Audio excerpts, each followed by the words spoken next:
All right, so I'm about to get started on this supercharger install. So the first thing I'm gonna do is remove this hood, which is just 2 bolts here and 2 bolts over there. And then I'm gonna remove the front bumper, which is, I think, a couple of screws over here, some clips along the front, a couple more over here. And then I'm going to jack the car up so I can get started. All right, now that I have the front bumper and the wheels removed and the hood, the first step is to remove the spark plugs. So I'm gonna get in there and remove all the spark plugs and replace them with these spark plugs right here. TR6 spark plugs, gap to 0.035. I have my spark plug gap tool here, and now I'm gonna gap them. So you can't really see it that well, but I'm just gonna pull these little things off, and my spark plugs are right down in there. So just pull those off on all of them and pull them all out. So right now I'm gapping the spark plugs. If you don't know how this thing works, you put the spark plug in there and twist down on that handle to your left. And once you push down or twist down there, it'll compress that and it'll make your gap smaller so that you can adjust it to how you need. So I just took this 0.35 shim and I just slide it in there, and it slides in perfectly. So that's how you know your spark plug is gapped correctly. All these spark plugs were pretty close, and most of them were already gapped. So I was just double checking them just to make sure. So now that I have all the spark plugs gapped, I'm gonna go ahead and put them all back in. So I got all the spark plugs in and they're hand tight. So now I'm gonna torque them to 11 foot-pounds. All right, so the next steps are to disconnect this mass airflow sensor, disconnect this breather tube, and take the intake off. After I take the intake off, I'm gonna take this little shroud off and then start disconnecting the radiator so I can pull this out too. So I got the fan out, but I realized there was some grease and fluid on it. And I found out that I was leaking power steering fluid, as you can see right there. This thing is not supposed to be empty. So I did a little bit of digging, and it looks like it's leaking from the bottom of the reservoir at that clamp. So I'm gonna try to either replace this hose or just try to get that clamp on there properly so I can tighten it up so it doesn't leak fluid anymore. So now I'm gonna remove this accessory drive belt and then remove this tensioner and this bolt right here that holds the tensioner to the bracket. All right, so now I'm gonna remove this hose right here and replace it with this one.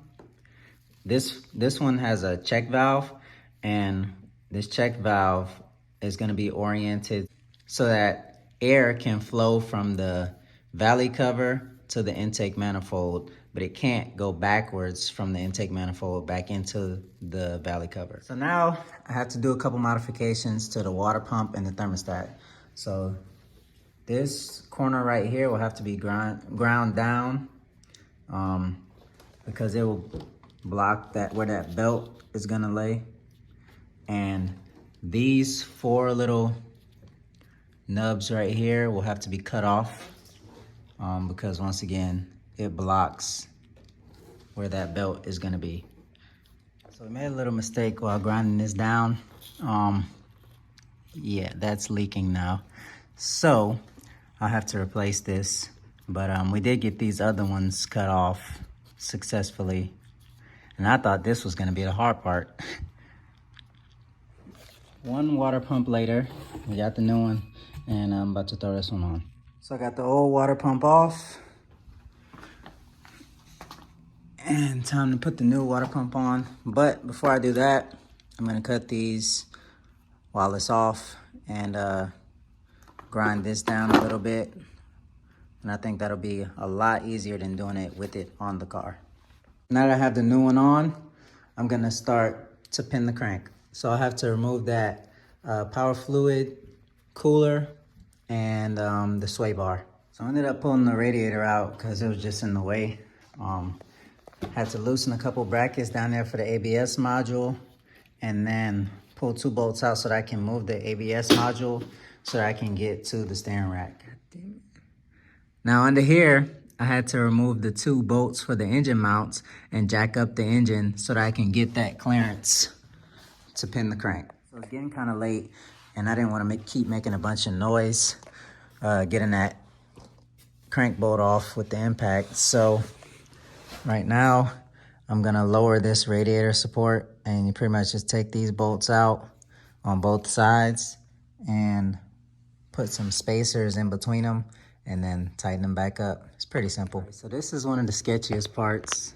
I just drilled the pilot hole in the oil pan, and now I'm gonna run this rotor broach through it to make that 3/8 hole so that I can hook up this oil feed line or oil return line. One of them. I can't remember which one it is. So I finished drilling that hole, and I also took this little piece out. This is the oil gallery nut, I think. And I'm gonna put this in where this was. So this is the oil feed line, and this line is the oil return line.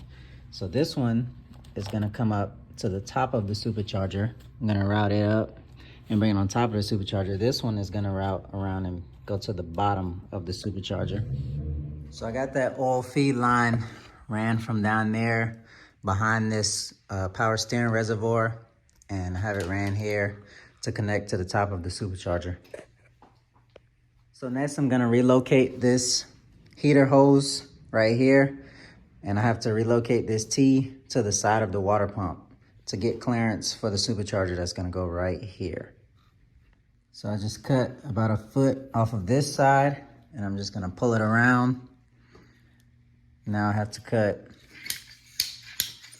a little bit from here.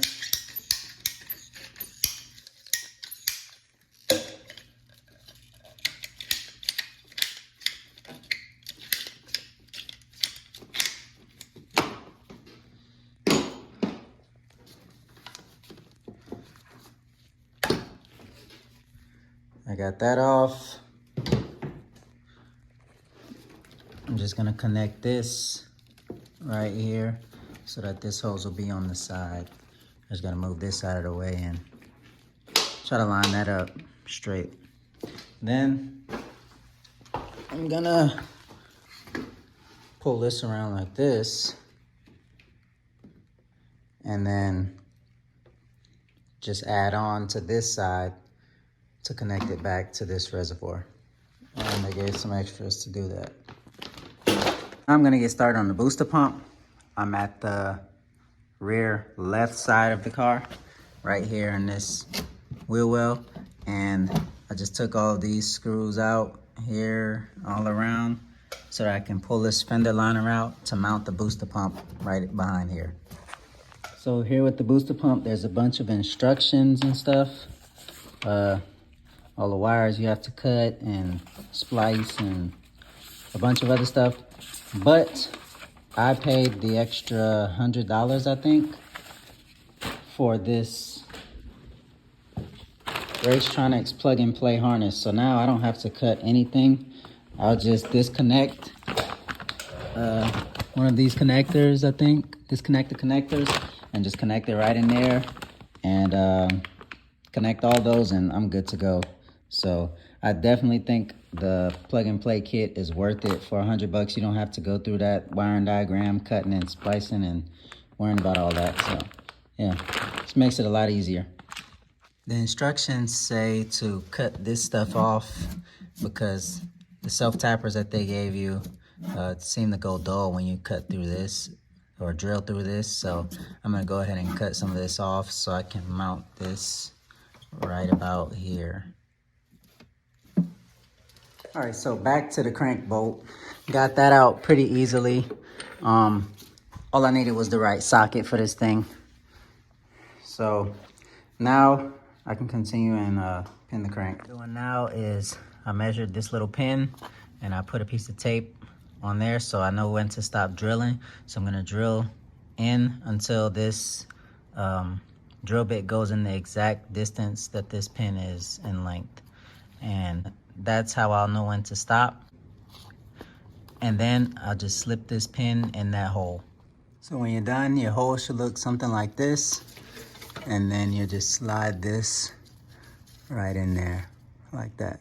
All right, so now it says to put some red thread locker on half of the threads and put it in and heat up the bolt because it helps with retention once it cools down. So I'm gonna do that now. And everything looks good. It's pretty flush right there.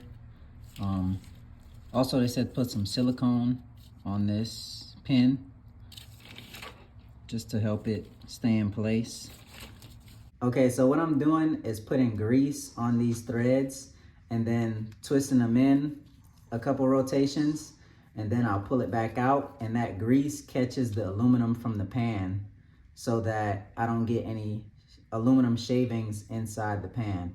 So after I pull it out, I'll clean it off and put some more grease on it, and then go a little bit deeper the next time until the hole is completely threaded.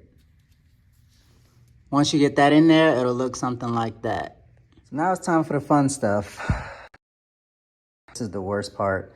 Mounting the bracket to the supercharger and then mounting this whole supercharger with the bracket onto the engine. People say they've had to pull it off and put it on and pull it off and put it on a few times to kind of get everything to line up straight. And then I got to get the belt to line up right and everything. So this is going to be great. First thing is to attach this drain line right here. And this other end of this fin is going to go into the hole that I drilled in the oil pan. All right, so now I can mount this bracket to the supercharger using these spacers and these bolts right here. So this is how it should look once you get that bracket mounted. And then now I'm gonna set the billet tensioner. So I'm going to flip this over and put the locking pin in. So now what I'm gonna do is put this locking pin in this hole, and I'm gonna twist this clockwise to set it in the open position. All right, so next step is to put this belt on just like this. That's how it's gonna sit once you put it on the car. I don't know why they have us put this on here like this right now, but that's what it says to do. And then I'm gonna mount this bracket to the engine. But before I do that, I have to take off this sliding idler bracket and then mount this back piece to the engine. This part took a little bit of figuring out because the directions were very vague, but this is how you want to mount it. And you want to slide the skinny little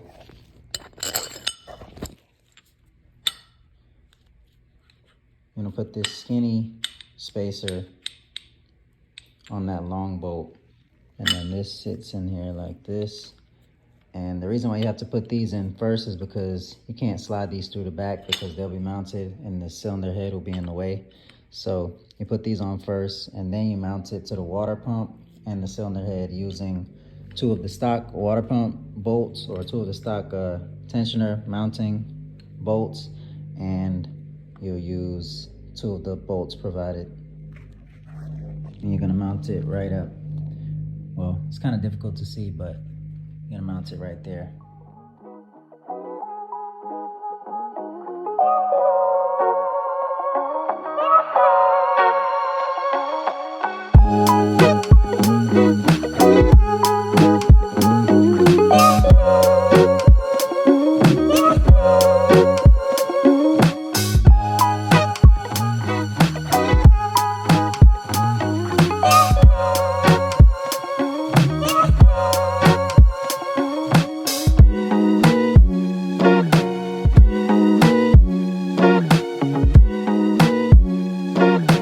So now we're gonna put this coupler and extension on.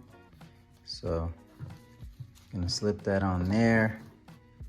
Kind of tough with one hand, and then put this on the other side. So they say to mount these in a way that it'll be accessible in the car, and this is how they have the clamps in the picture. So I just mounted it like this for now, and once I set it in the car, I'll see if it's still accessible from this angle. If not, it might need to be over here or somewhere else.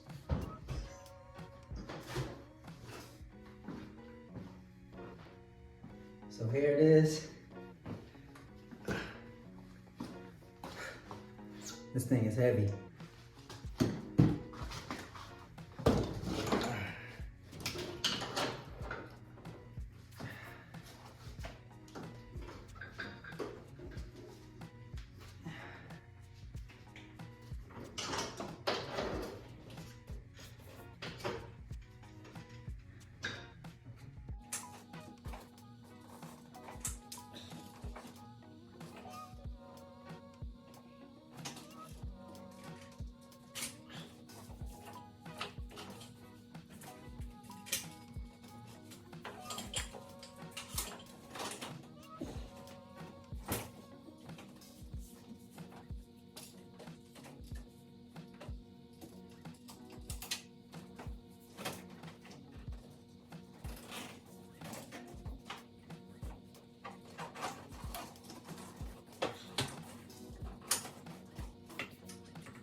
All right, so I finally got this thing mounted. It was not easy. Had to take it off and put it back on a few times, but I got it all mounted, and now I routed the belt already. So the way this belt goes is it'll start up here on the blower. It'll go under the water pump, then it'll go over the alternator, then it goes under the power steering pump, then it goes over an idler, then it goes under the crankshaft, then it goes up and over the spring tensioner, and then under the fixed rib idler. Under the fixed rib idler, and then it goes over the adjustable smooth idler, and then comes right back around on top of the blower. Now, I'm gonna connect this oil feed line and then connect this oil drain line.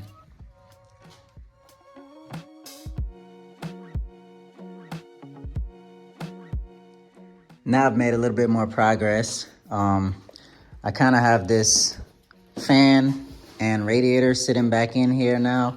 I had to trim this down a little bit so this intake tubing can come through here, and same for the supercharger intake tubing.